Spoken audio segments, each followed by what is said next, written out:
buenas tardes. Me voy a excusar porque solo voy a traer unos apuntes sobre este tema que me cae un poco y me dice que por mi práctica es justo que yo hable sobre la transferencia del conocimiento en las redes sociales o en el mundo de la cultura en general, pero, en fin, la verdad es que voy a tocar un poco de oídas sobre esto. Es decir, lo que voy a traerles a ustedes hoy es una serie de reflexiones para ponderar o fijar con mayor precisión qué entendemos como transferencia de conocimiento, por una parte, y qué entendemos por red social, de otra. O cómo podemos comprender el conocimiento en tanto que compartido en un marco social más amplio, a través de un medio. Yo hubiese planteado mi ponencia o esta intervención como la cuestión del conocimiento, una parte, y la nueva técnica de la información, que es como creo que se debería formular esto. Es decir, como saben ustedes, ya en términos de técnica, nosotros estamos pasando por una gran transformación de enormes implicaciones, tan importante como solamente fue la invención de la imprenta o la fijación de la escritura, que también fue muy relevante para el conocimiento, importante, pero cuyas contornos todavía no conocemos. Es decir, sabemos que estamos en medio de este proceso, pero no sabemos hasta dónde y de qué manera, hasta dónde llegará y de qué manera lo vamos a conducir. La primera precisión que creo que es necesario hacer con respecto a esto es la idea de que ese es un cambio tecnológico o es un cambio técnico. Antes me pareció que ponía el acento en el hecho de que es técnico, no tecnológico. Technology es en definitiva un anglicismo y un error de concepto. Una cosa es el saber hacer algo, que es lo que está implicado en una técnica, cualquiera sea la técnica de producción, de coser, hasta pintar, hasta escribir, o armar o desarmar un automóvil, o pintar un cuadro, producir una obra de arte, eso que decía el profesor de Sal, una techné, y de donde viene el desarrollo de la técnica, o la idea de la técnica, y otra cosa es el saber acerca de la techné. Es decir, si yo ahora me refiriese a la teoría del arte, por ejemplo, o la teoría literaria, o la teoría de la arquitectura, entonces diría que esas son tecnologías. Esas son tecnologías, esos son saberes acerca de un saber hacer. Por contra, la cuestión de la tecnología hoy en día es claramente una cuestión ideológica. El segundo elemento que es importante precisar con respecto al tema es que esta nueva técnica, cuya definición es muy amplia, pasa por la posibilidad de darnos a través de un medio puramente artificial, un artefacto, general de tipo realidad, de objeto, que antaño solo estaba localizado en el ámbito de lo imaginario. Es decir, nosotros podemos realizar objetualmente, por decirlo así, una entidad, un ente que en la tradición anterior era solo considerada obra de la fantasía y la imaginación. Y por otra parte, llevado hasta su paroxismo, esta técnica nos permite borrar la diferencia entre lo real y lo virtual. Es decir, que si nosotros tenemos que insertar el tema de la transmisión del conocimiento o del conocimiento, en última instancia, en el contexto actual del desarrollo técnico, tenemos que tener en cuenta que ese conocimiento no distingue ya, o bueno, o ese saber no distingue ya entre lo real y lo virtual.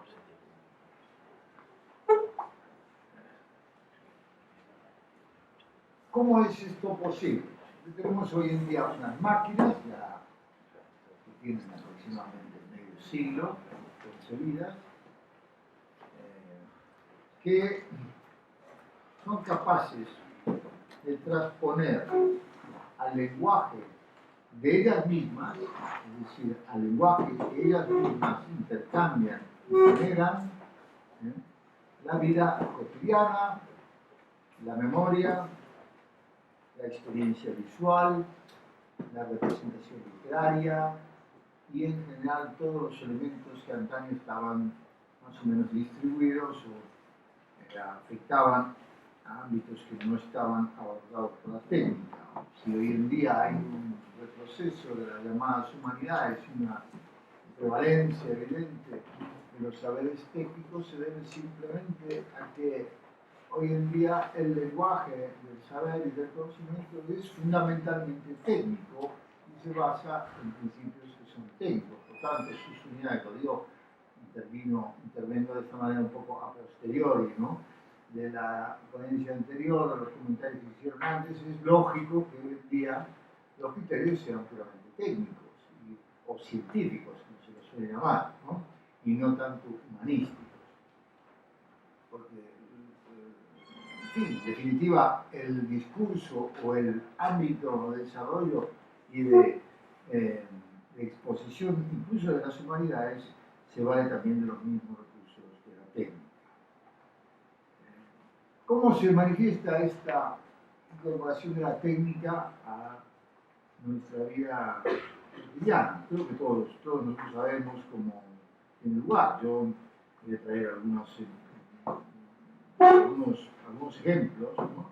De cómo, hasta qué punto el discurso técnico y su registro se ha apoderado prácticamente de todas las circunstancias de la vida de nuestras comunidades urbanas. Por ejemplo, no sé si ya han observado ustedes el uso que se hace hoy en día de la fotografía, que es otro elemento que ha revolucionado de forma notable el saber, en la aparición de la fotografía, además de plantear también ya en un campo muy específico la imposible distinción entre lo real y lo virtual. La fotografía tiene algo de siniestro, ¿no?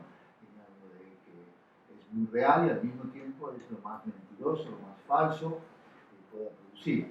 Es algo que ha generado una mano, pero al mismo tiempo es un típico producto de una máquina. O sea, lo que no vemos ahí el ojo que observa un objeto, sino que vemos lo que la máquina ha conseguido a través de un procedimiento puramente técnico generar en un simulacro. Pero hoy en día, yo recuerdo cuando era joven, pues me acuerdo una vez en un congreso, en un bar donde estábamos tomándonos agua al final de las sesiones, vi una chica que sacaba un montón de fotografías, ¿no? Sacaba en forma indiscriminada un montón de fotografías. Y luego me dijeron, no, es que trabaja en Kodak. Entonces tiene los rollos de fotografía gratuitos y sacaba las fotografías como hoy en día las sacamos nosotros, ¿no? Nosotros sacamos fotografías, aparte de los selfies, sacamos fotografías para reproducir una compra que queremos hacer, la mandamos por el correo, podemos fotografiar el pasaje de un libro y colocarlo en una red social, podemos fotografiar el lugar donde estamos, el aeropuerto, el tren donde vamos a subir, el avión donde estamos, bueno, no digamos las intimidades que podemos llegar a fotografiar y podemos llegar a compartir. Esa cotidianidad de la fotografía da una idea también de nuestra función, de nuestra coparticipación de los elementos de la técnica y del lenguaje de la técnica, el hecho tan cotidiano, ¿no? Hasta qué punto la técnica ha incorporado su lenguaje y sus modos relaciones sociales. Otro elemento, ¿no? Hablábamos, luego me voy a referir con más detalle a la cuestión de las redes sociales. Pero, por ejemplo, en el caso de Twitter, ¿no? La presencia, ahora, la forma en que los usuarios de Twitter producen slogans, ¿no? 140 caracteres de un tweet es un slogan. Y lo que se demuestra en Twitter es la enorme presencia de los medios de comunicación, de la publicidad, de los recursos semióticos, digamos así, semiológicos básicos y destrezas básicas que tiene cada ciudadano de nuestras ciudades modernas para procesar esa información, generarla, reproducirla y contestarla, ¿no? Tweet. Otro efecto también muy importante, que ya ha sido estudiado, ¿no? Que es la transformación del tiempo. También por efecto de la técnica. Una cosa es el tiempo lineal, el tiempo amplio, natural, digamos así, medido por clepsidras y por relojes de arena que siguen, digamos así, los ciclos de la naturaleza. Otra cosa es el tiempo artificial del reloj mecánico y otra cosa es el tiempo inmediato, perfectamente divisible hasta el infinito, del reloj atómico, del reloj digital. La cotidianidad y la presencia y el estado, digamos, de conciencia que supone cada uno de esos tiempos es incomparable entre sí. Eso también es otro efecto de la revolución técnica. Cuando digo que la experiencia humana, en virtud de estas transformaciones técnicas, se ha visto traducida a un lenguaje completamente nuevo, que es el que ahora aprendemos a manejar, como aprendemos a manejar la cámara fotográfica como la manejaba aquella inglesa que vivía en un bar, sacaba silly pictures, decía ella, fotografías tontas, ¿no? Todo el mundo hace lo mismo, hoy en día.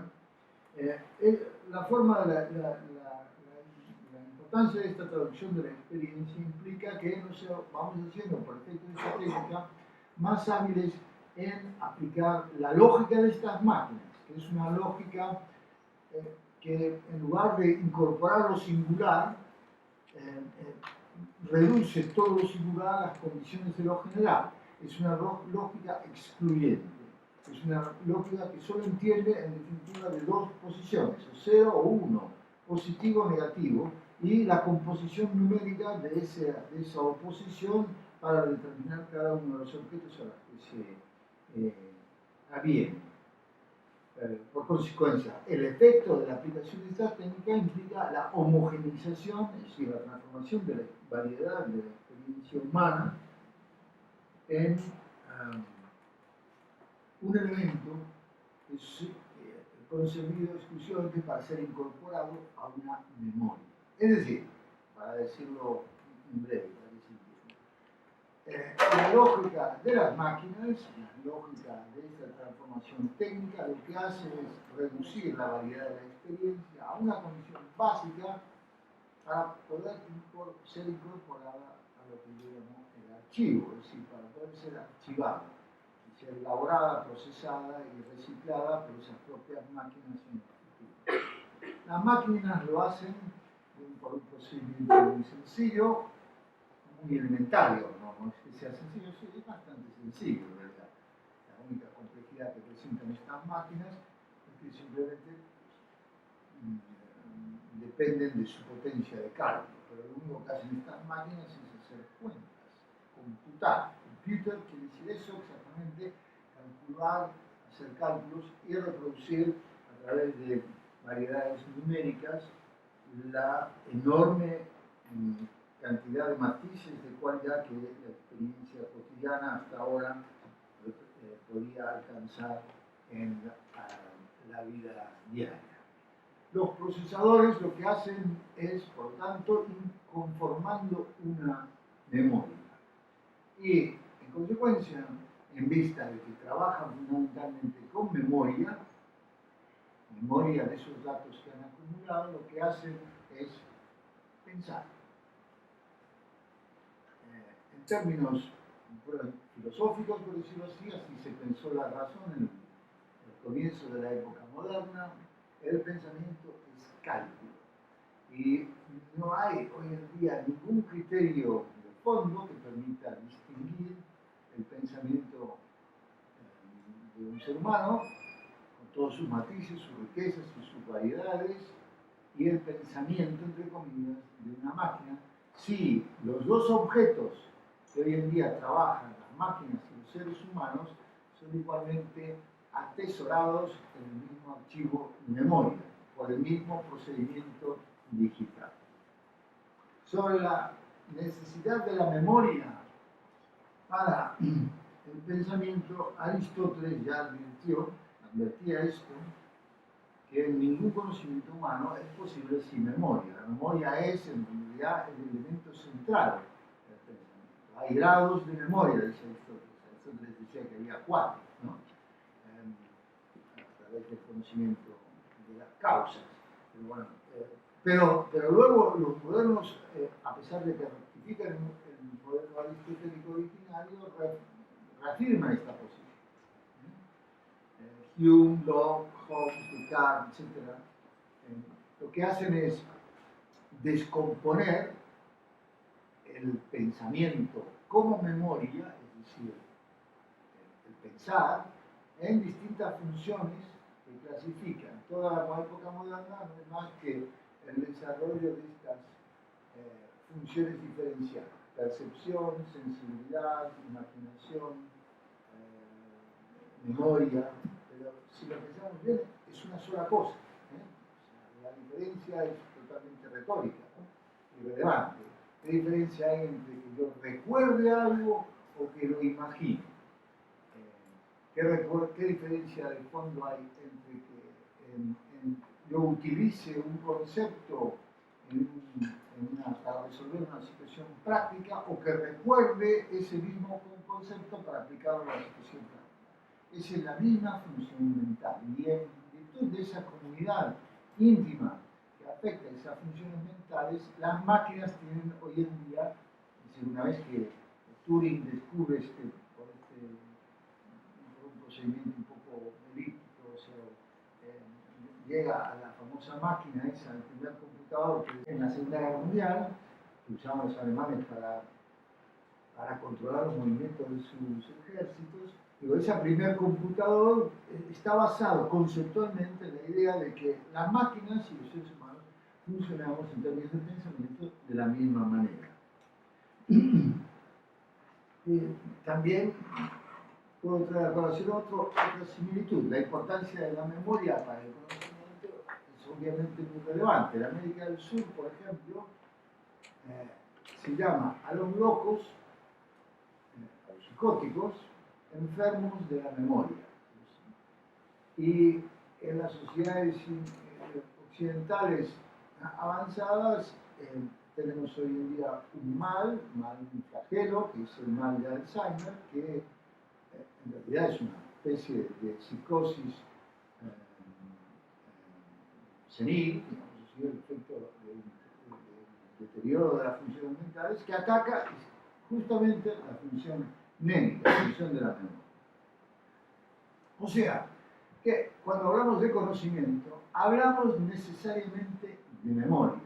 Y cuando hablamos de memoria, tenemos que tener siempre en cuenta la presencia o la importancia de un archivo. De manera que un saber acerca del conocimiento es fundamentalmente hoy en día un saber de archivo. Esta es la primera cosa que quería puntualizar. La segunda tiene que ver con el concepto de red social, que también se usa de una manera muy alegre, muy confusa, y que creo necesario precisar. En primer lugar, ¿qué quiere decir una red social? Pero la mejor forma de entender lo que es una red social es separar los significantes. De una parte es lo que es una red, y de otra parte lo que hace esa red, la sociabilidad de esa red. ¿En qué consiste la sociabilidad? Porque hay muchos tipos de redes sociales, ¿no? tan, en fin, puede ser que yo diga alguna trivialidad que todo el mundo sabe, pero hay algún matiz que quiero añadir. Todo el mundo conoce Facebook, conocen los grupos de WhatsApp, los grupos de Twitter, 20, en fin, todas esas cosas muy triviales y muy populares. Pero las redes sociales no son solamente eso. Las redes sociales son los foros de discusión científica, los foros de pedófilos. Los foros de pedófilos organizados a través de Internet son una red social. Las comunidades que se organizan para la defensa, no sé, de vez en cuando aparecen en las mesas de correo pedidos de trasplante de médula para Jorgito que tiene un problema en no sé qué lugar de Guatemala y quiere que un donante. Denuncia de lo que se ha hecho con un perro y van circulando. Cuando no, otro tipo de redes sociales que se forman de forma espontánea a través de este modelo de red general que configura la Internet, que da lugar a fenómenos, ¿no? Se ponen los trending topics o las discusiones sobre el tomar el pelo o la repetición de una secuencia de algún episodio mediático que se coloca en YouTube. Todo esto o sea, nosotros estamos hoy en día de una manera asombrosa rodeados de este tipo de redes. Además de las comunidades científicas, de los grupos de aficionados, los que les gusta el golf, los que les gusta son los zapatos antiguos, los que les interesa la música barroca, los que intercambian listas de pedazos de composiciones que articulan, que manipulan en forma de mix de composiciones o temas populares y que se intercambian a través de una red. Todas estas son redes sociales. Lo propio de todas estas redes, yo voy a referirme especialmente a lo que tienen en común, es que todos estos grupos, que lo mismo pasa con las comunidades científicas, no están jerarquizados. Es decir, también los que estamos en la universidad formamos parte de una red, es una comunidad social, una agrupación. Pero aquí hay jerarquías. Una cosa es un becario, otra cosa es un catedrático, una cosa es un perenne, o bueno, los becarios se llamaban perennes, ahora se llaman asociados, sí. En fin, un representante del PAS.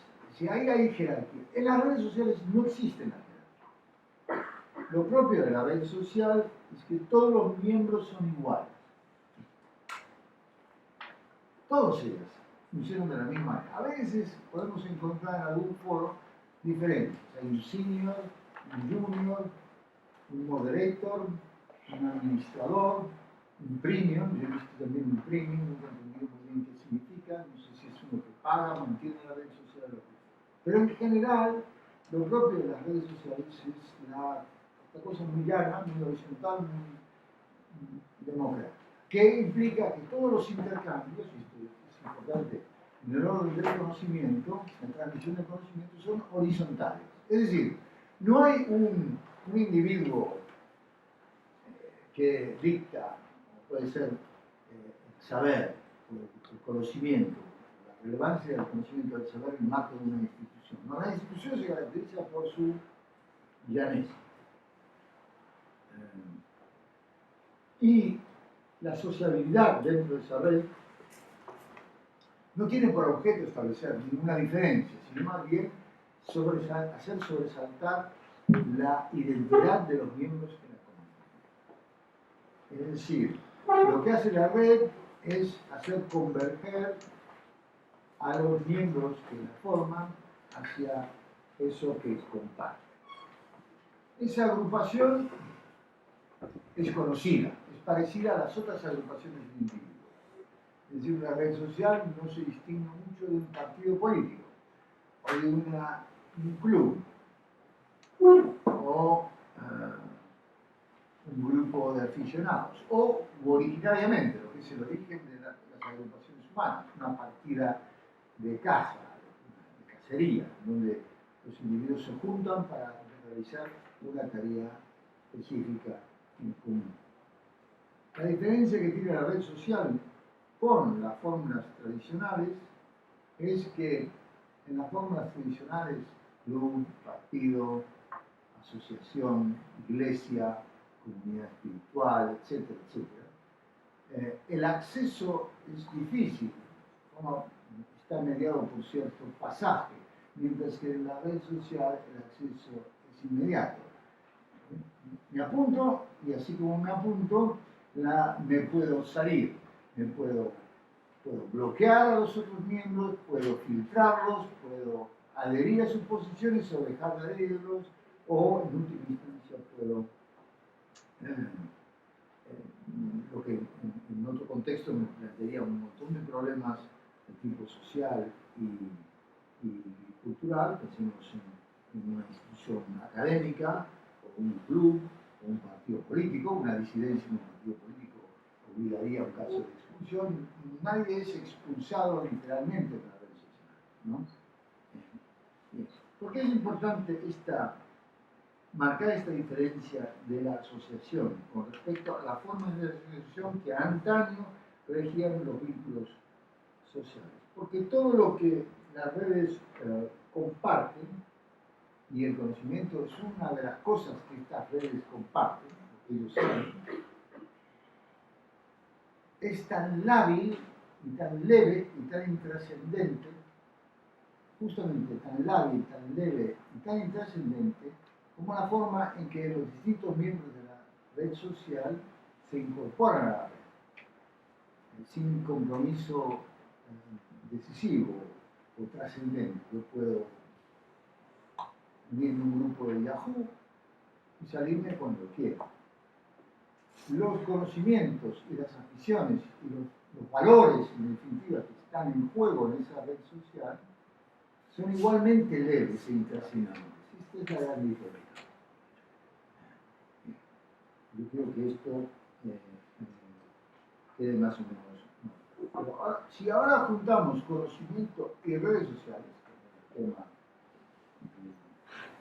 que me tenía que ocupar, las máquinas lo que hacen es introducir la gestión de los archivos de memoria al mismo tiempo que ponen en vínculo, en contacto a los distintos individuos en el marco de la red social, asegurándoles al mismo tiempo, de forma paradójica, su individualidad. Todos, es decir, nosotros al formar parte de una de estas redes sociales, conservamos intacto nuestra autonomía individual. De manera que el conocimiento, participamos de ese conocimiento y al mismo tiempo lo hacemos sin ningún compromiso de fondo. ¿Cómo se administra el archivo? Hay muchas formas naturalmente, pero yo voy a mencionar solamente dos que son las importantes, que son las relevantes también para la transmisión del conocimiento. La primera es el modelo, sale de la misma técnica. Como saben ustedes, esta técnica se basa en el principio de la copia. Por eso es tan difícil de controlar. No hay manera de evitar la copia, porque la misma estructura lógica del modelo cibernético en el que se apoyan estas máquinas, el cálculo de los algoritmos de estas máquinas, y se apoya al principio de la copia. Todo lo que se atesora, todo lo que se conoce o todo lo que es accesible a través de esta técnica pasa por algún procedimiento de copia. De tal manera que la técnica, de manera paradójica, ha hecho como si, ha tenido un efecto paradójico, ha hecho retroceder la cultura a los tiempos de la copística medieval, a lo que hacían los grandes copistas árabes que conservaron el pasado antiguo. Es decir, ha vuelto a las condiciones del saber de antes de la época de la originalidad del autor y de la autenticidad. El segundo elemento es decir, de un lado está la copia, el otro elemento técnico que introduce este procedimiento maquínico, esta lógica maquínica, es la del archivo, la conformación del archivo. las máquinas no hacen, no es como se suele decir por ahí, no controlan los flujos de información. En realidad las máquinas no controlan nada, ¿eh? No manejan nada, simplemente lo que hacen es asegurar que habrá copia de todo lo que sucede y segundo, que todas esas copias van a ser archivadas y por tanto atesoradas y accesibles en todo momento por cualquiera de los usuarios. Tanto si es una música, una fotografía, un documento, una referencia, una película, un tipo de matiz que se emplea, una textura, en fin, todo es pasible hoy de pasar por un procedimiento de simulación y a través de ese procedimiento de simulación a la incorporación dentro de un archivo. Y todo lo que hacen las máquinas es gestionar esos simulacros, esas simulaciones, y distribuirlas y compartirlas. El nivel de eficacia que tiene una máquina y el nivel de eficacia que puede alcanzar, la utilidad que puede dar pertenecer o no a una red social, se mide por la capacidad que tenga de ese intercambio de copias y la capacidad que muestre de archivarlas. La copia, por otro lado, con estas máquinas es perfecta. Es decir, no hay ninguna diferencia, no puede establecerse ni técnica, ni teóricamente, ni práctica, ni teóricamente, ni siquiera desde el punto de vista técnico, un criterio que permita distinguir entre el original y la copia. No hay original, lo cual pone en cuestionamiento, por ejemplo, cosas tan obvias como el derecho al autor, la originalidad. Renueva un tipo de transmisión del saber que ya conocíamos de otras épocas, como por ejemplo el plagio, ¿no? Una de las cosas más asombrosas que a mí me ha sucedido como profesor no ha sido, ¿cierto?, tener que realizar exámenes de trabajo que se había plagiado, se había hecho, es una cosa que existe siempre, ¿no? Sino que ahora el nivel de sofisticación del plagio es enorme, porque todo consiste en meterse en la red, colgarse de alguna universidad muy lejana, probablemente en alguna lengua extranjera, traducirlo y copiar y pegar. Se monta cualquier cosa en 10 minutos. Quien que tenga un poco de habilidad puede hacer un trabajo sobre lo que sea, con solo que se mueva en Internet. Pero lo que me resultó más asombroso cuando descubrí que hasta qué punto estaba difundido la política de la pauta esta del plagio, que por supuesto no solo afecta a los estudiantes, también a los científicos, los científicos, todo el mundo copia, ¿verdad? O parafrasea, o varía, ¿no? Sino que cuando me metí en internet, porque me dijeron, mira, hay un programa que te permite detectar los plagios en los exámenes. Me di cuenta de que el fabricante del software no vendía el programa para los profesores, sino para los propios alumnos, para los estudiantes. Es decir, lo que el software servía para que el plagiador, el plagiario, pudiese detectar qué parte de su texto era posible de ser descubierto. Es decir, era al revés, estaba todo perverso, ¿no? Entonces, segundo elemento importante que se introduce con este modelo de intercambio del conocimiento. Hemos dicho, pérdida de la originalidad, principio de la copia y por lo tanto